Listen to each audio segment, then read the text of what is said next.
that your former boss, Boris Johnson, lied to Parliament. Now, you haven't given a view on whether or not you agree with that verdict. So do you agree with that verdict? You've just said that you want to be honest and you want to show leadership. So do you agree?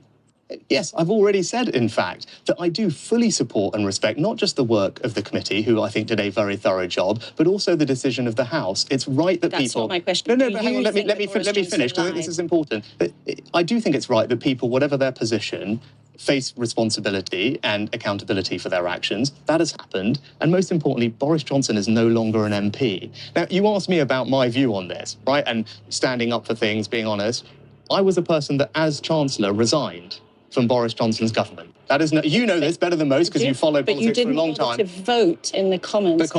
I didn't, because I was actually speaking and attending an event at a fantastic charity called Jewish Care, which does an extraordinary job looking after people around the country. And you could have gotten your prime ministerial car and gone back to the House of Commons. Or I could have fulfilled my commitment to these people who are doing an extraordinary job and support their charity and their fundraising efforts, which I had committed to do. But Laura, your point is, do I have to demonstrate my integrity or my leadership? I did that when I resigned. I demonstrated that I was prepared to stand up for what I believe in. You know this, as I said, better than most. You followed politics for a very long time. It is not an easy or common thing for a chancellor to resign from government. I did because I disagreed with Boris Johnson's approach. But let's take one thing, right? I'm telling you, this is really important. Your critics say, forgive me, this is important. Your critics have said, I'm not saying this, but your critics this week have said that it was weak for you not to go to back the report. What do you say to them? I'd point them to the example that I've just given you, right? There was nothing weak about resigning from government when I disagree with the approach.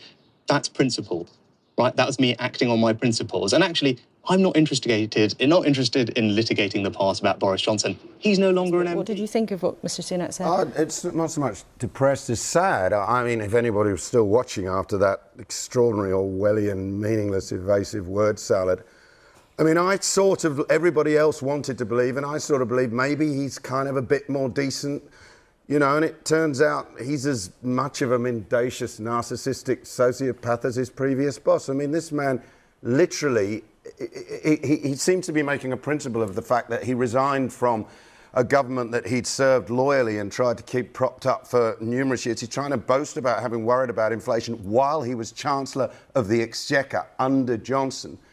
He seems to act as being born into Downing Street 6 months ago was a miracle birth. No, he was a part of a 13-year cycle which has got us to this point. He talks about other countries having the same problems. He doesn't admit what he well knows, which is that they're all doing better under them.